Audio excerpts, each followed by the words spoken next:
también determinar cuál va a ser el riesgo de esos activos, es decir, calcular la desviación estándar, porque esa es la medida de riesgo en un modelo de Markowitz.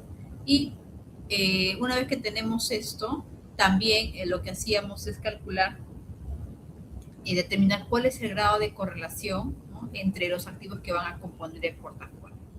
Porque esto justamente es lo que nos va a permitir calcular el rendimiento promedio del portafolio y el riesgo también del portafolio.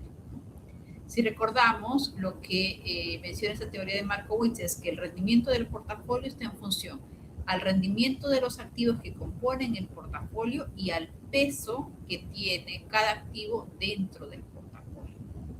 Y en el caso del riesgo habíamos hablado que el riesgo está en función no solo al riesgo que tiene cada uno de los activos que componen el portafolio, al peso también que va a tener cada activo en el portafolio, sino también que aquí se va a tomar en cuenta la correlación que hay entre los activos que componen el portafolio.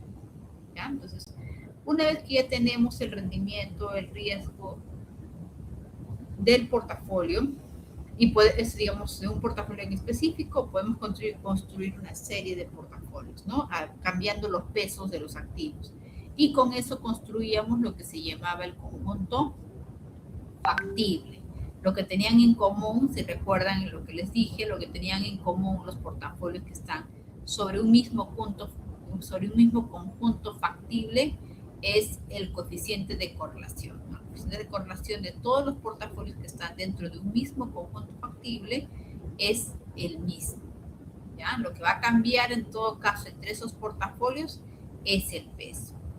Ahora, de todos esos portafolios que son parte del conjunto factible, solo una parte van a ser los portafolios eficientes. Y eso es lo que justamente nos va a componer lo que se llama la frontera eficiente o el conjunto eficiente.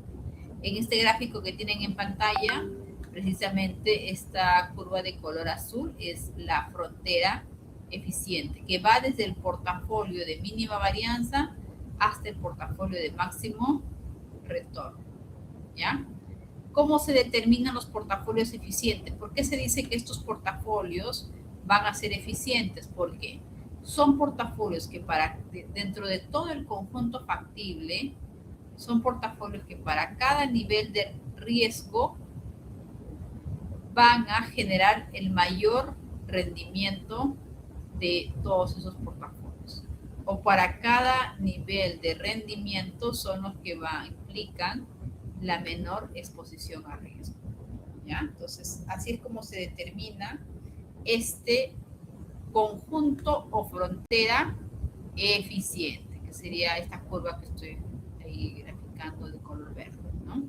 Ahora, de todo este conjunto eficiente o frontera eficiente, solo un portafolio va a ser óptimo. ¿Cuál va a ser ese portafolio óptimo? Aquí es donde va a depender de cuál es el grado de aversión al riesgo del inversionista. Entonces, si estamos hablando de un inversionista que es más averso al riesgo, entonces tendremos curvas de indiferencia más aplanadas o empinadas, si es más averso al riesgo. Empinadas. Exacto, ¿no? Estas curvas que están aquí más hacia el lado izquierdo son las que corresponden a inversionistas más aversos al riesgo. ¿Ya? Esto de aquí es para inversionistas más aversos al riesgo. Entonces, el portafolio óptimo para ese tipo de inversionistas será aquel que justamente haga tangencia con esas curvas de iso-utilidad. Mientras que para el inversionista que es menos averso al riesgo, tendrá pues curvas de iso-utilidad más aplanadas. Por lo tanto, el portafolio donde va a ser tangencia estará más arriba, ¿no? En este caso aquí en este punto. Entonces, cuanto más averso al riesgo sea el inversionista, más empinada será esta curva, ¿no? Y su portafolio óptimo va a estar más cerca ¿de dónde? Del portafolio de mínima varianza. Mientras que cuanto menos averso al riesgo sea el inversionista, sus curvas de utilidad van a ser más aplanadas y por lo tanto su portafolio óptimo, el portafolio donde habrá tangencia como esta frontera eficiente, estará más cercano al de máximo rendimiento, al portafolio de máximo rendimiento. ¿Ya? Entonces, así es como terminamos esta cartera óptima. Ahora, hasta aquí hemos estado hablando de portafolios conformados solo por activos riesgosos, ¿sí? Es decir, por activos que tienen una desviación estándar diferente de cero. Ahora, si a este modelo le incorporamos ahora un activo libre de riesgo, es decir, un activo donde la desviación estándar va a ser igual a cero, es decir, donde el rendimiento realizado va a ser igual al rendimiento esperado, ¿no? Porque recuerdan la definición que habíamos dado de riesgo. Decíamos que el riesgo es la posibilidad de que lo realizado sea distinto a lo esperado, ¿ya? Ese es el riesgo. Entonces, cuando es un activo libre de riesgo, entonces estamos hablando de donde el rendimiento realizado va a ser igual al rendimiento esperado. Ahora, ¿existe un activo así? En la práctica, cero riesgo, bien difícil. Pero para propósitos prácticos se toma en cuenta que los activos del Tesoro americano son los que van a tener esa figura de libre de riesgo, ¿ya? Ahora, en este modelo para construcción justamente de un portafolio, vamos ahora a introducir justamente la idea de que es posible tomar prestado, es posible prestarnos, ¿sí? Es posible prestarnos para poder hacer para poder invertir, ¿ya? Y por ese préstamo que vamos a tomar se va a pagar una tasa de interés que va a ser igual a la tasa de interés que paga un activo libre de riesgo. Ahora, entonces con esto vamos a construir una cartera de dos activos. Por un lado vamos a tener un portafolio riesgoso que lo vamos a denominar con la letra P y vamos a tener a su vez un activo libre de riesgo representado por la letra M. Entonces, esa es la idea que vamos a incorporar ahora. Entonces, si queremos calcular nuestro rendimiento esperado de esta cartera C, una cartera que está conformada, como les decía, por un portafolio riesgoso y por un activo libre de riesgo, entonces el rendimiento esperado de esa cartera C va a ser igual, ¿no?, a la suma ponderada del rendimiento, en este caso del activo libre de riesgo, por el peso que va a tener ese activo libre de riesgo, más el rendimiento promedio del portafolio riesgoso, es decir, el portafolio conformado por activos que son riesgosos, ¿sí? Y eso multiplicado por el peso que tiene ese portafolio riesgoso en el total. ¿Sí? Ese es el rendimiento esperado. Ahora, pero el peso del activo libre de riesgo más el peso del portafolio riesgoso, eso debe ser igual a 1, ¿verdad? Entonces, si de aquí despejamos y WF, entonces sería igual a 1 menos WP, ¿no? Entonces, eso lo representamos aquí. En lugar de WF lo voy a poner 1 menos WP. Y con esto vamos a llegar a esta ecuación. Ya reordenando, factorizando, vamos a llegar a esta ecuación. Al rendimiento de cartera va a ser igual a la tasa libre de riesgo más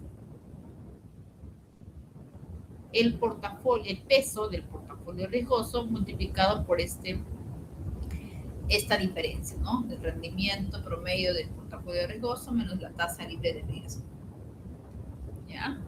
¿Qué pasa con el riesgo de esa cartera C? Entonces, aplicamos el mismo concepto que ya hemos venido utilizando, ¿no? Que es lo que nos decía que primero es el cálculo del riesgo, es lo que se tiene que hacer es calcular la varianza, ¿no? Y luego a esa varianza le vamos a sacar la raíz cuadrada y con eso tendremos el riesgo, ¿sí? ¿Cómo calculamos la varianza? Lo que hacíamos es pesos al cuadrado multiplicado, pesos al cuadrado multiplicado por las varianzas, ¿no? En este caso sería el peso del activo libre de riesgo al cuadrado multiplicado por la varianza de ese activo libre de riesgo, más el peso del portafolio riesgoso de P, ¿no? Ese peso, ¿no? Por la varianza de P al cuadrado, pero por la varianza de P, ¿no? Ahora, SWP de la lámina anterior habíamos visto que es igual a 1 menos WF, ¿no? Eso es lo que está acá. Más, ¿qué cosa? 2 veces el producto de los pesos. 2 veces WF por WP. Pero WP lo vamos a representar con esto. 1 menos WF. Y esto multiplicado por la varianza, por el producto, perdón, de las desviaciones y esto de acá. ¿Qué es lo que nos está representando todo esto? A ver, les pregunto, estos tres últimos elementos, ¿qué es lo que representa? ¿Qué cosa es? La covarianza. Gracias, Carlos. Exacto, la covarianza, ¿no? Es la covarianza. Acá lo que tenemos es el coeficiente de correlación. Acá tenemos la desviación de F y la desviación de P. El producto de esos tres, todos estos tres, lo que me representan es la covarianza de F con P. ¿Ya? Ahora, sabemos que F, en este caso estamos hablando de un activo libre de riesgo, entonces, pues, precisamente, entonces, esta varianza de F es cero, ¿no? Eso va a ser cero.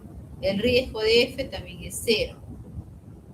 ¿Ya? Entonces, por eso es que la ecuación, digamos, se va a simplificar en esto de aquí. 1 menos WF al cuadrado por la varianza de P. ¿Ya? En eso se va a simplificar. Raíz cuadrada de esto, simplificamos y nos quedamos finalmente con esto. El riesgo de la cartera va a ser igual al riesgo del portafolio riesgoso, SP, multiplicado por el WP. ¿Ya? A eso va a ser igual, el riesgo de la cartera. ¿Sí? Ojo con esto. ¿Ya? Ojo con esto. Entonces, el riesgo de la cartera, el riesgo que está conformado por activo libre de riesgo y un portafolio P, un portafolio que está conformado por activos riesgosos, el riesgo de toda esa cartera, el riesgo de esta cartera total, esa cartera C, va a ser igual, como les dije, va a ser igual al peso de este portafolio riesgoso multiplicado por la desviación estándar, por el riesgo de ese portafolio riesgoso. Y eso es lo que está acá. ¿Ya? WC es igual a, perdón, sigma C por W por sigma P. Entonces, si de aquí despejamos, vamos a llegar a esto, ¿no? Que WF lo podemos expresar en términos de riesgo de C y del riesgo de la cartera, el riesgo de P, y reordenando aquí en todo caso, en nuestra ecuación, ¿no? De rendimiento promedio de esa cartera C, vamos a reemplazar, en lugar de poner WF, vamos a poner esto de aquí, 1 menos sigma C sobre sigma P, por la tasa de activo libre de riesgo, más, y acá también, en función a riesgo de esa cartera C y la del portafolio riesgos. ¿Ya? Entonces, a eso va a ser igual. Ahora, cuando se introduce esta idea de que es posible invertir, ¿ya?, más allá de lo que tienes, y para eso, ¿qué tienes que hacer? Prestar, ¿no? Para eso lo que tienes que hacer es prestar. Cuando se hace esto, esta frontera, que inicialmente teníamos esta frontera eficiente, ¿verdad? Eso ya lo habíamos visto. Entonces ahora, cuando ya se introduce esta idea de un activo libre de riesgo, ya no vamos a estar hablando de una frontera eficiente, sino vamos a construir esta línea que se le llama la CAL, la Capital Allocation Line, o la línea de asignación de activos. ¿Ya? Eso es lo que vamos a construir. Con una zona va a ser la zona de prestar, y otra zona va a ser la zona de prestarse. ¿Ya? Entonces, de estos portafolios que pueden estar bajo distintas líneas de asignación de activos, de esos solamente va a haber uno que hace tangencia con la frontera, con esta frontera eficiente. Y ese es el punto M, y eso es lo que nos va a marcar la zona en la que uno presta, o la zona en la que uno se presta. A esta zona entre M y L también se le llama, a este tramo entre M y L también se le llama la zona de apalancamiento. A esta zona se le llama la zona de apalancamiento, porque lo que nos está diciendo es que es posible alcanzar estos portafolios, estas carteras que están aquí sobre esta línea, la línea negra que está entre M y L. Es posible hacer eso, adquirir esos portafolios o invertir en esos portafolios, solo si es que recurrimos al préstamo, solo si nos prestamos, solo si nos apalancamos, ¿ya? ¿Pagando qué tasa? Pagando una tasa de interés igual a la tasa del activo libre de riesgo, ¿ya? Entonces, eso es lo que vamos a tener. Entonces, habíamos hablado que combinamos el activo libre de riesgo con todo el portafolio riesgoso. Luego lo que hacen es lo que se hace es construir esta línea de asignación de activos, o la CAL, y luego, para poder determinar, digamos, el portafolio óptimo, se superpone esa curva de las curvas de iso-utilidad para poder calcular para poder obtener justamente el portafolio riesgoso óptimo, ¿ya? Es decir, el portafolio donde haya tangencia entre esa CAL, esa línea de asignación de activos, ¿ya?, y la curva de iso-utilidad, ese portafolio es el denominado portafolio riesgoso óptimo. Mientras que en el caso, entonces lo que hablábamos hasta ahorita es que esta CAL es lo que nos está mostrando, son las combinaciones de activos libres de riesgo y cualquier portafolio riesgoso, ¿no? Eso es lo que hemos visto. Mientras que, ¿qué pasa si es que ese portafolio riesgoso del que hemos estado hablando y que lo habíamos denominado con la letra P, ahora se trata de un portafolio que sea de mercado, es decir, un portafolio que va a ser representativo del mercado? En ese caso, ya vamos a hablar, en lugar de hablar de la CAL, de la línea de asignación de activos, vamos a hablar ahora de la línea de mercado de capitales, o la CML, ¿ya? Entonces, la CML es un caso especial de la CAL, donde el portafolio, ese portafolio riesgoso, ese portafolio P que hablábamos, ahora va a ser un portafolio que represente a todo el mercado. Entonces, gráficamente, justamente esa cartera de mercado vemos pues que va a iniciarse, ¿no? El intercepto es justamente la tasa libre de riesgo. A esto se está refiriendo, ¿no? Acá. Que esta CAL tiene aquí como punto de inicio la tasa de interés de un activo libre de riesgo. ¿Ya? Eso es lo que está diciendo acá.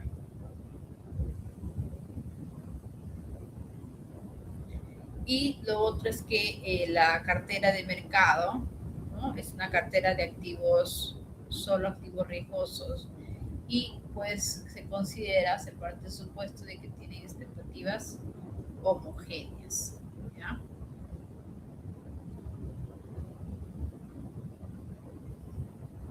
Okay. Entonces, ahora, si recordamos las ecuaciones que habíamos trabajado anteriormente, acá se dice que el rendimiento de cartera, ¿sí?, es igual a R, a la tasa de interés del activo libre de riesgo, ¿ya? La tasa de interés del activo libre de riesgo, más el peso, ¿sí?, más el peso del portafolio riesgoso multiplicado por la prima, como una especie de prima de riesgo.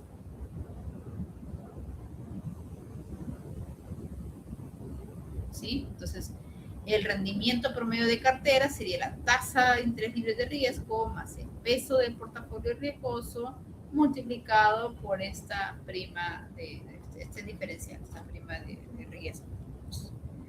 También habíamos dicho que el riesgo de la cartera estaba en función solo al riesgo del portafolio riesgoso multiplicado por el peso de ese portafolio riesgoso.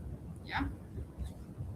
Entonces, si es que aquí despejamos el WP, vamos a tener esto.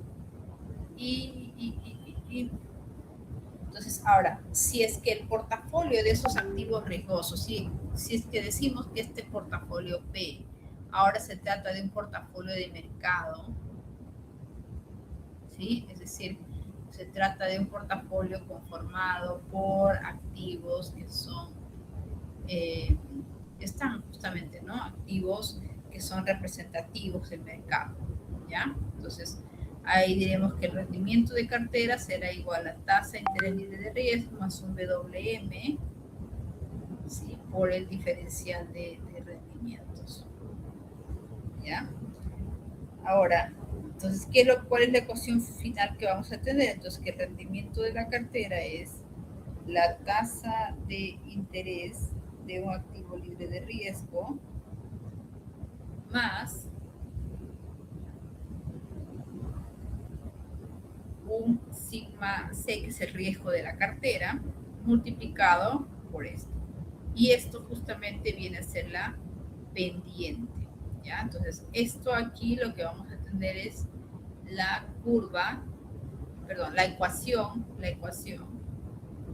ecuación de la línea de mercado de capitales, ¿ya? O la CML.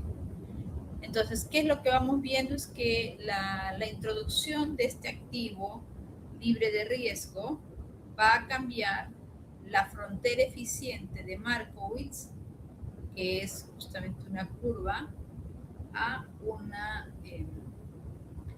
una línea recta, ¿no?, que se va a llamar la línea de mercado de capitales, o la CML, Capital Market Line, ¿ya? Entonces, esa frontera eficiente que teníamos antes cuando hablábamos solo de activos riesgosos nada más, de un portafolio conformado solo por activos riesgosos, ya con la introducción de un activo libre de riesgo, Entonces ahí ya esa frontera eficiente cambió y ahora se va a representar en una línea recta llamada línea de mercado de capitales. ¿Sí? Eso es lo que, digamos, lo que se tiene.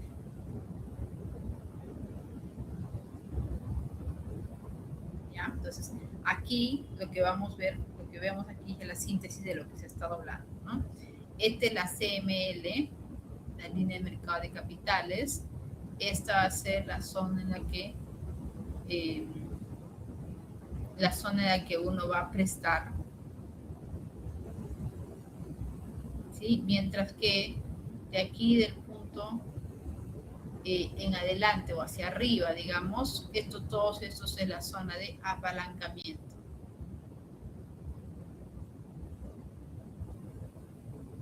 ¿Ya? Y mientras, entonces, esta será la zona en la que uno pueda prestar y va a ganar una tasa de interés igual a la tasa del activo libre de riesgo. Y esta es una zona en la que más bien se va a prestar, es decir, uno se va a endeudar. ¿Ya? Por eso se le llama esto, se le llama la zona de apalancamiento. Entonces, el punto es, bueno, en RF, el inversionista tiene 100% de los fondos que van a estar en activo libre de riesgo. ¿Ya? Aquí. En el punto M, lo que vamos a tener son inversiones en, en un portafolio, una cartera que va a ser de mercado. ¿Ya? Y entre R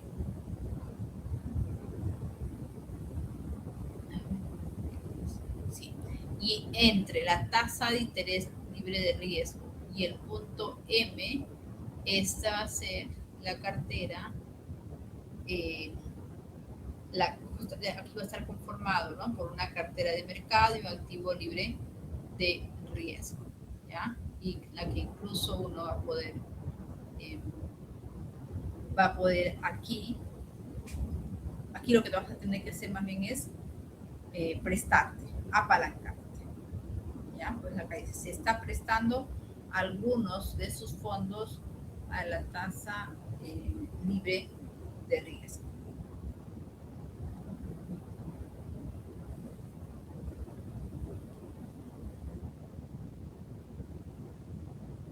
Entonces, M, entre M y L habíamos hablado que estamos hablando de la zona de apalancamiento. ¿Ya? En la zona de apalancamiento.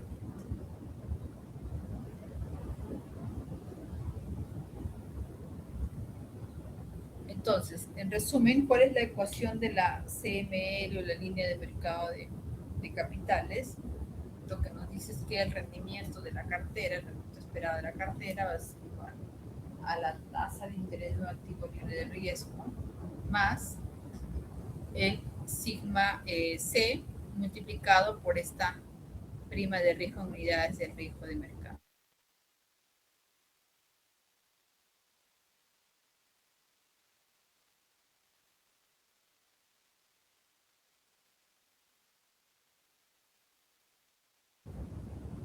¿Sí? Entonces, eso es lo que vamos a tener ahí. ¿Sí? Una consulta, profesora. Ahí, por ejemplo, para poder sacar el M, me guío más que todo del- de la tasa de el RF para poder ver dónde cruza con la tangente para marcar ahí el M. El M va a ser un portafolio que va a representar al mercado. Puede ser no sé, replicar algún índice, algo que represente al mercado. Ese va a ser el punto M. Y con eso voy a tener el rendimiento de ese mercado y la tasa, el rendimiento y el riesgo, ¿no? De ese portafolio de mercado. Gracias. ¿Ya? Voy a conectar el cargador.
Entonces, esta es la ecuación de la CML, ¿ya?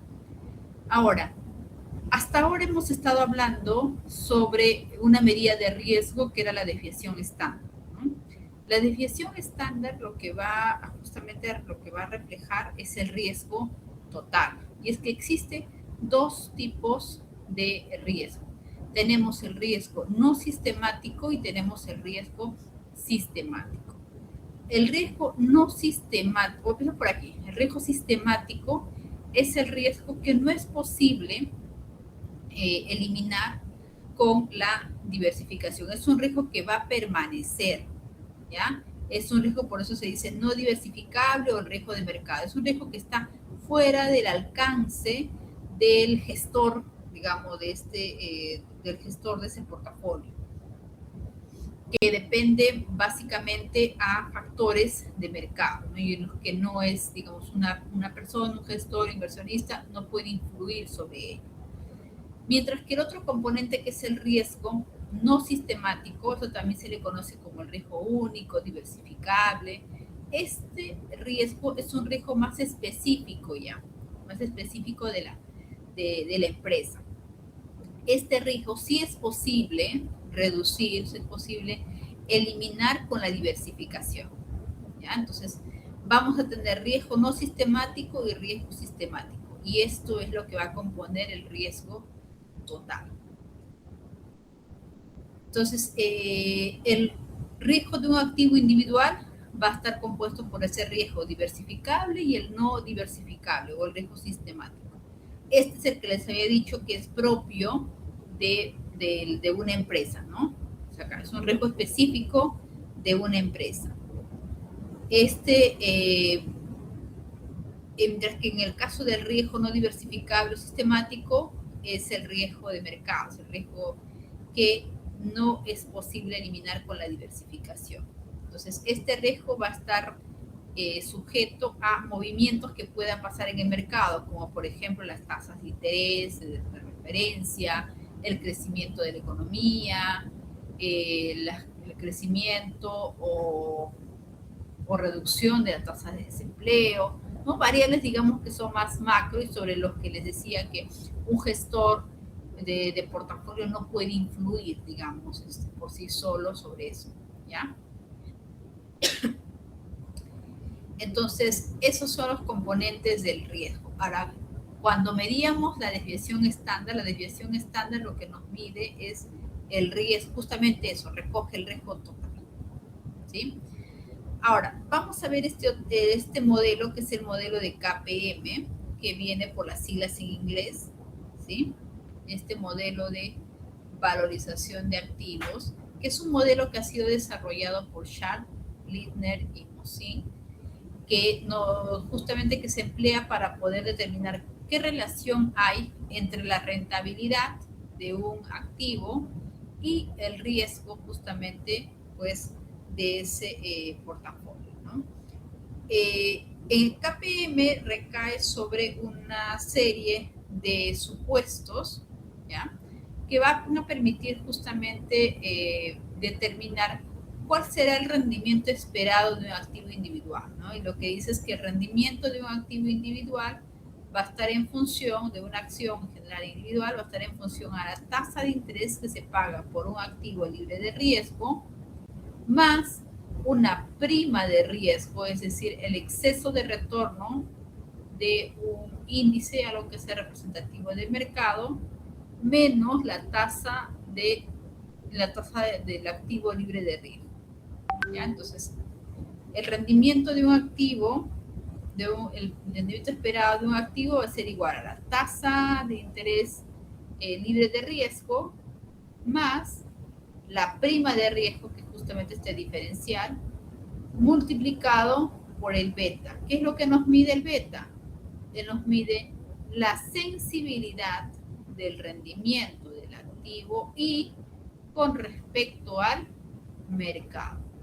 Lo que nos mide es qué tanto va a variar, ¿no? Va a variar hacia arriba o hacia abajo el rendimiento del activo de la empresa ahí con respecto al mercado, con respecto a lo que pase en el mercado.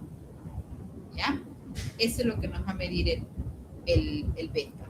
Este modelo de KPM, como les decía, se construye sobre una serie de supuestos, ¿no? Como el que los inversionistas, por ejemplo, van a tener expectativas homogéneas, que son inversionistas aversos al riesgo, que van a buscar maximizar su utilidad, que estamos hablando de mercados donde donde son eficientes, ¿no? En cuanto a temas de costos de transacción, de impuestos, y que los inversionistas pues acá no van a poder influir sobre el precio de los activos, ¿ya? Entonces, la línea del mercado de valores, o sea, existen, digamos, ¿cuál va a ser la gráfica que va a representar al KPM? A esa se le va a denominar la línea de mercado de valores, o la Security Market Line, o representada por estas siglas, ¿ya? La SML. Entonces, esta es la que va a graficar al KPM. Si recordamos lo que vimos hace unos minutos, hablábamos de la CAL y la CML, ¿no? La CAL y la CML, la línea de asignación de activos, y aquí era, ¿qué cosa era? ¿Cómo se llamaba? La línea de mercado. La línea de mercado de capitales, que era un caso particular de la CAL, ¿no? Correcto. Era un caso particular de la CAL. Empezamos acá, esto, ¿no? La CML, la línea de mercado de capitales, ¿ya? Que era un caso particular, esta de acá, ¿ya? Cuando estamos hablando de que M es el portafolio de mercado, ¿sí? Entonces, en la CAL, en la CML, aquí en esos casos, el riesgo, la medida de riesgo que se utilizaba era la desviación estándar, ¿recuerdan? Y esa era justamente lo que medía, es el riesgo total, ¿ya? Mientras que en la línea de mercado de valores, la medida de riesgo no va a ser el riesgo total, sino solo el riesgo sistemático, ¿ya? Solo el riesgo sistemático. Eso es lo que nos va a medir la SML, ¿no? Va a utilizar solamente uno de los componentes del riesgo, que es el riesgo sistemático, ¿ya? Entonces, la CAL y la CML solamente se aplican para las carteras que son eficientes, ¿sí? Para carteras eficientes. Mientras que la SML, o la línea que representa, que grafica el KPM, se aplica para cualquier tipo de portafolios, independientemente si son eficientes o no son eficientes, ¿ya? Entonces, ahora, el KPM, la ventaja del KPM es que se puede aplicar no solamente para activos individuales, para determinar el rendimiento esperado de un activo individual, sino también sirve para poder aplicar justamente este KPM a un portafolio de activos. ¿Y cómo cambia en todo caso la ecuación de KPM? Solo va a cambiar acá, ¿no? Que en lugar de hablar del rendimiento del portafolio, en lugar de hablar del rendimiento esperado de un activo, ahora vamos a hablar del rendimiento esperado de un portafolio. ¿Y eso va a ser igual a qué? Dice, va a ser igual a la tasa libre de riesgo más una prima de riesgo, que es justamente este excedente del retorno de mercado con respecto a la tasa libre de riesgo, y multiplicado ya no solo por un beta I, ¿no? Que era el caso anterior, no solamente el beta de la empresa que estamos evaluando acá, de la empresa I, sino que va a ser multiplicado por un beta de portafolio. Hay que calcular un beta de portafolio, ¿ya? ¿Y cómo calculamos el beta de un portafolio? Lo que se va a hacer ya lo que se va a hacer es calcular un promedio ponderado de los betas de los activos que componen el portafolio. ¿Ya? A ver, la SML dice, resulta al cambiar los pesos del portafolio contra el portafolio de mercado. Entonces, este beta del portafolio, ¿a qué va a ser igual? Les decía yo que va a ser igual a una suma va a ser igual a una suma ponderada de los betas que componen ese portafolio, de los activos que componen ese portafolio, multiplicado por el peso. ¿Ya? Entonces, si es que lo que hacemos es invertir la mitad de los fondos en un portafolio que tiene un beta de 1.5, luego el 30% de los fondos lo invertimos en acciones que tiene un beta de 1.9 y el resto, es decir, el 20% restante, lo invertimos en T-bills. La pregunta es, ¿cuál es el beta del portafolio? ¿Ya? Esa sería la pregunta, ¿no? Entonces, el beta del portafolio va a ser igual, como dice acá, suma ponderada de pesos y el beta individual. Entonces, será igual al peso de lo primero, que dice la mitad, los 50%, 0.5, multiplicado por el beta que tiene ese portafolio. En este caso tiene un beta de 1.5. Más el otro porcentaje que es 30% multiplicado por 1.9 que es su beta, ¿sí? Más el 20% restante multiplicado por el beta del último, del tercero. Y justamente el tercero son los T-bills, ¿no? Los activos libres de riesgo. Y esos tienen un beta igual a 0. Entonces, con eso se llega a que el beta del portafolio va a ser de 1.32. ¿Sí? Entonces, así es como calculamos el beta del portafolio. Y si se sabe el beta del portafolio, se puede calcular el rendimiento del portafolio. Ahora, todos los portafolios beta esperados deben caer en la SML, porque justamente eso es lo que se espera, ¿no? Entonces, el rendimiento esperado de un portafolio va a ser igual a la tasa de interés libre de riesgo más el beta del portafolio, dijimos, multiplicado por la prima de riesgo, ¿no? Entonces, tasa libre de riesgo es 3%, el beta del portafolio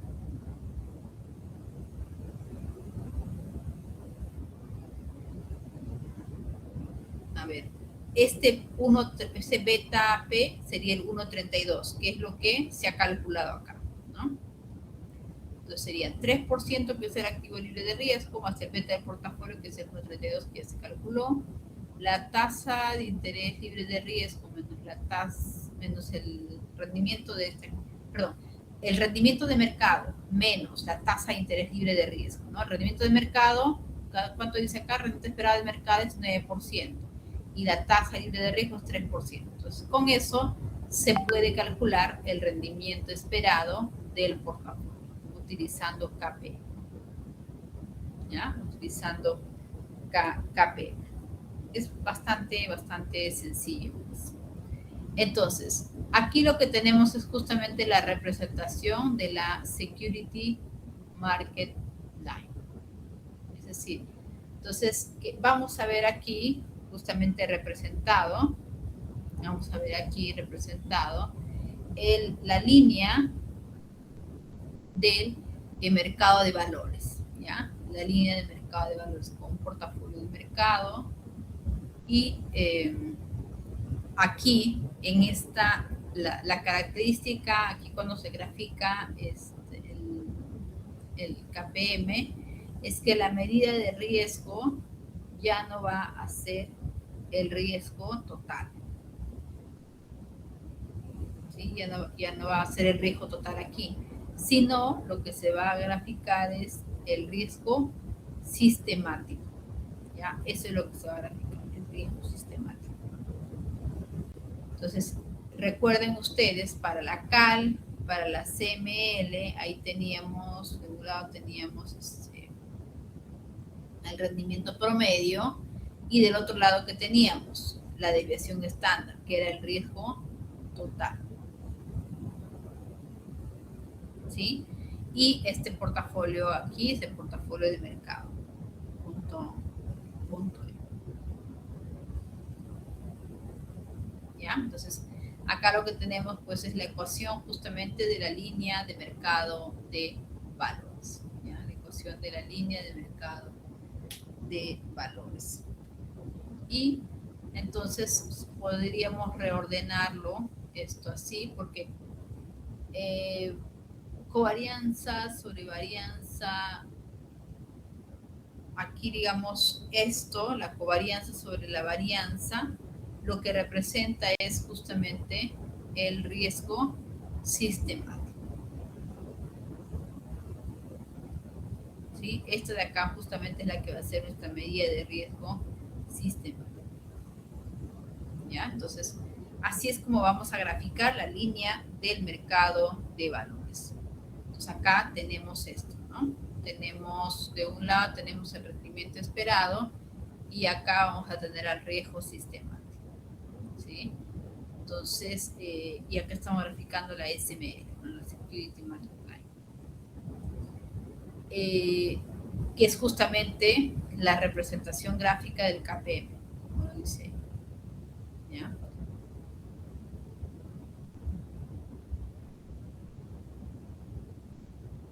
A ver, si queremos ver ahora cuáles son las similitudes o diferencias entre la CML y la SML, entre la línea de mercado de capitales y la línea de mercado de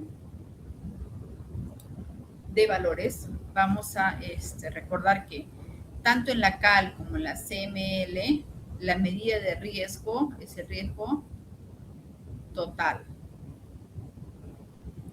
¿Ya? Es el riesgo total, es la desviación estándar. Mientras que la SML, aquí más bien la medida de riesgo, habíamos dicho, es el riesgo sistemático. ¿Ya? Solamente se toma en cuenta el riesgo sistemático que está representado por el beta.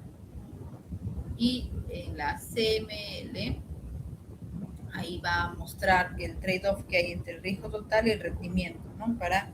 Puede ser para un activo, una combinación entre activo libre de riesgo y un portafolio de mercado, en este caso. ¿Ya? La CML tiene que ser un portafolio. Mientras que la SML, lo que muestra es el riesgo sistemático y el retorno, eso es lo que se grafica, para un activo individual o para portafolio. Y por último, en la CML, aquí lo que va a mostrar son portafolios que son eficientes. En la SML va a mostrar portafolios que son eficientes y no eficientes. ¿Ya? Entonces, eso es lo que vamos a tener, digamos, como diferencias entre lo que es la CML, la línea de mercado de capitales, y la línea de mercado de valores. ¿Ya? Esas son las diferencias, no se olviden. Una es riesgo total, la otra es riesgo sistemático. ¿Ya? Entonces, preguntas hasta aquí. ¿Hay alguna pregunta?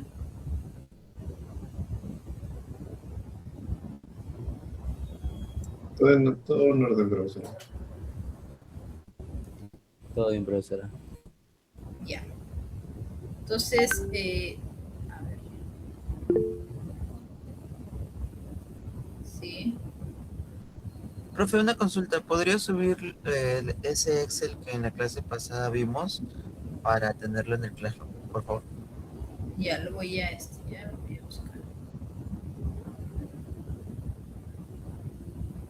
Ahora vamos a...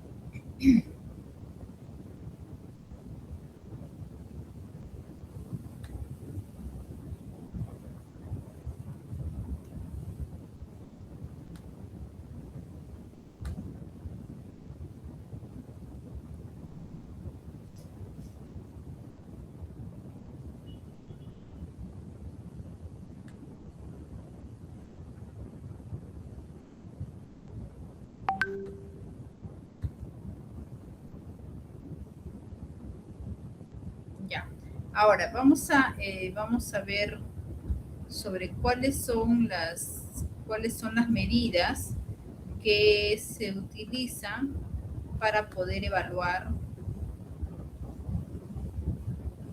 cuáles son las medidas que se utilizan para poder evaluar justamente el desempeño de los gestores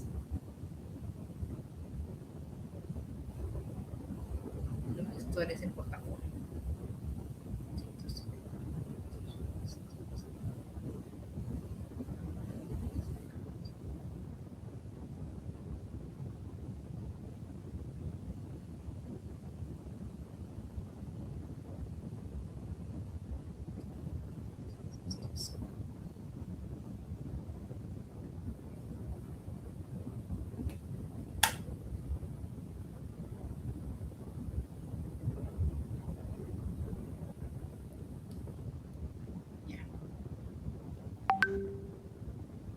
A ver, ¿a qué me refiero con esto? Cuando se tiene que evaluar cuáles han sido los resultados de la evaluación, cuáles son los resultados que ha tenido, ¿no? Un gestor de portafolio, es decir, si por ejemplo tenemos, en el caso del sistema de pensiones, ¿ya? En el privado, ¿no? Tenemos 4 tipos de fondos. En el caso del fondo de pensiones tipo 3, por ejemplo. Entonces vamos a tener, pues, los resultados que ha tenido el gestor de la AFP 1, vamos a decir así. Vamos a tener los resultados del gestor de la AFP 2, de la 3, de la 4. ¿Ya? Entonces, vamos a tener ahí los resultados de cada uno de los gestores digamos, de estos fondos, de estos portafolios. Entonces, no es tan sencillo para decir, digamos, que cuál de ellos ha tenido mejores resultados, mejor desempeño, cuál de ellos ha destacado sobre el resto. No basta con mirar solamente la rentabilidad. Entonces, entonces hago mi ranking, digamos, de rentabilidad en el fondo 3 de todas las FPs y pues ahí ya tengo. Y con eso digo entonces que la empresa, no sé, la empresa A que tuvo la rentabilidad más alta que el resto es la que ha tenido mejor desempeño. ¿Ya? La respuesta no es así tan sencillo, tan ligero. ¿Ya? ¿Por qué? Porque para evaluar el desempeño de un gestor, el gestor de un portafolio, no solamente tengo que mirar rendimiento, sino también tengo que mirar riesgo. Es decir, tengo que evaluar el desempeño ajustado a riesgo. ¿Ya? El desempeño ajustado a riesgo. ¿Cómo vamos a medir ese desempeño ajustado a riesgo? Vamos a hacerlo utilizando ciertos ratios, a combinar, digamos, alguna variable que me permita determinar el desempeño o el performance, y también otra que me permita medir el riesgo. ¿Ya? Entonces, ahí hablaremos del desempeño ajustado a riesgo, ¿sí? Y ¿cuáles son esos indicadores? Uno es el ratio de Sharpe, otro es el ratio de Treynor, ratio de información, por ejemplo. Y entonces, de esas medidas, de esos ratios, uno de los más conocidos es el ratio de Sharpe. ¿Qué es lo que nos mide ese ratio de Sharpe? ¿Qué es lo que vamos a utilizar? Vamos a utilizar una medida de desempeño, que en este caso va a ser el rendimiento que tuvo el portafolio con respecto al mercado, pero con respecto a la tasa de interés libre de riesgo. Eso es lo que vamos a tener acá en la medida de desempeño. Y en la medida de riesgo lo que vamos a tener es el riesgo del portafolio. ¿Ya? Ese va a ser nuestro ratio de Sharpe, utilizando una medida de desempeño que sería el exceso de retorno, digamos, que ha tenido el portafolio con respecto a la tasa libre de riesgo sobre el riesgo de ese portafolio. ¿Ya? Entonces, así será nuestro ratio de Sharpe. Ahora, si se dan cuenta, en el ratio de Sharpe, la medida de riesgo, ¿cuál es? La desviación estándar. ¿Ya? La desviación estándar.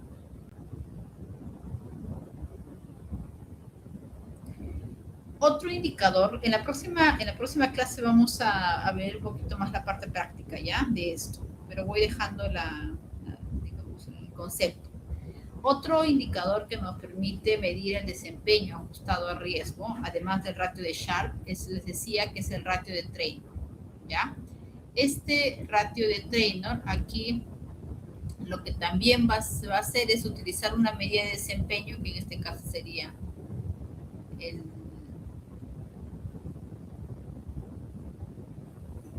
¿cuál va a ser nuestra medida de desempeño? Va a ser el exceso de retorno del portafolio con respecto a la tasa libre de riesgo, que hasta ahí esto es similar al anterior, ¿ya? Al ratio de Sharpe, va a ser similar a eso, pero donde va a cambiar es aquí en el denominador, ¿ya?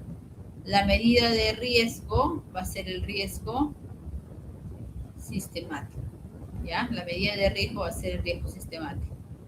Mientras que en el caso del ratio de Traynor, la medida de riesgo, ¿cuál va a ser? El beta, ¿ya? La medida de riesgo va a ser el beta de portafolio. En el ratio de Sharpe, ¿cuál es la medida de riesgo? La desviación estándar, ¿sí? La desviación estándar. Ahora, en el ratio de Sharpe, la medida de riesgo va a ser el beta.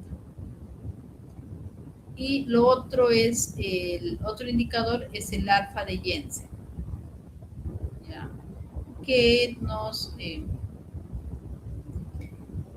lo que se va a medir acá también es el exceso, ¿no? El exceso del rendimiento, ¿sí? El rendimiento del fondo que se esté evaluando, ¿ya?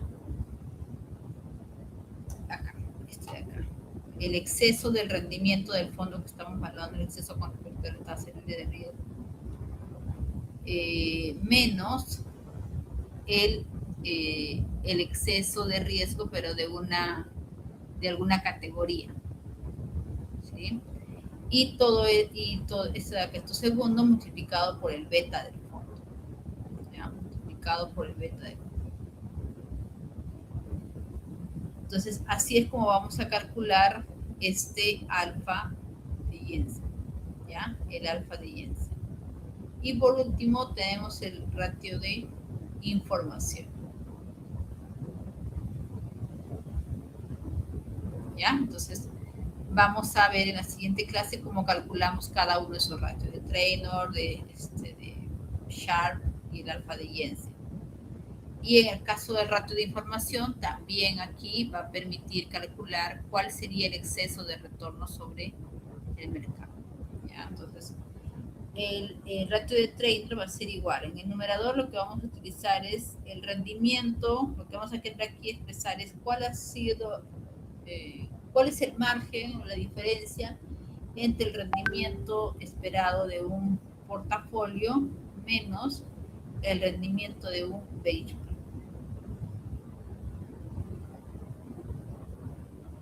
¿Sí? Entonces, esa va a ser nuestra medida de desempeño, el exceso o el diferencial de rendimiento de portafolio, ¿ya?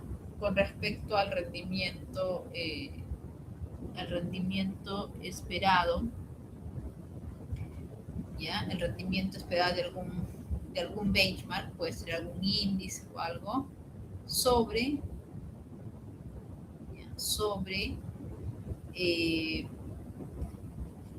la medida de riesgo. En el caso del ratio de información va a ser la desviación estándar, ¿ya? Era la desviación estándar. Pero la desviación de qué? La desviación, como lo dice acá abajo, ¿ya? La desviación estándar de la diferencia que hay entre la la desviación estándar, perdón, de la diferencia de los rendimientos que se tienen en el mercado. ¿Ya? Desviación estándar de la diferencia del rendimiento entre el rendimiento del portafolio con respecto a algún benchmark. ¿Ya? Eso es lo que se llama el tracking error del portafolio. ¿Sí? Entonces igual también mañana vamos a hacer ejercicios sobre este tema de que, digamos, esta medida de riesgo en el ratio de información va a ser el tracking error. En el ratio de Sharpe, ¿cuál era nuestra medida de riesgo? La desviación estándar. La desviación estándar, ¿no? O el riesgo total. En el ratio de Traynor. Y el sistemático. El beta del portafolio. El sistemático. Ajá, el riesgo sistemático, el beta del portafolio.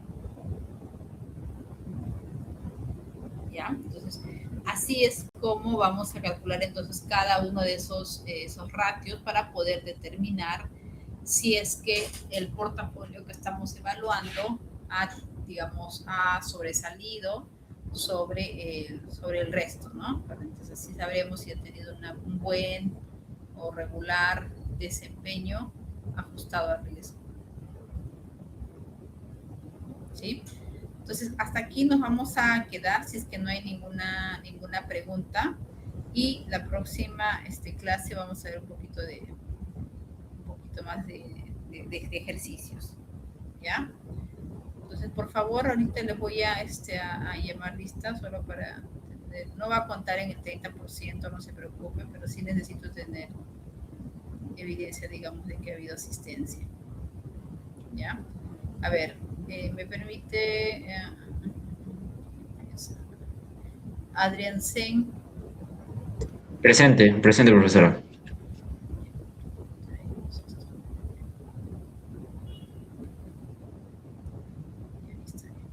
Ya. Calle Camacho.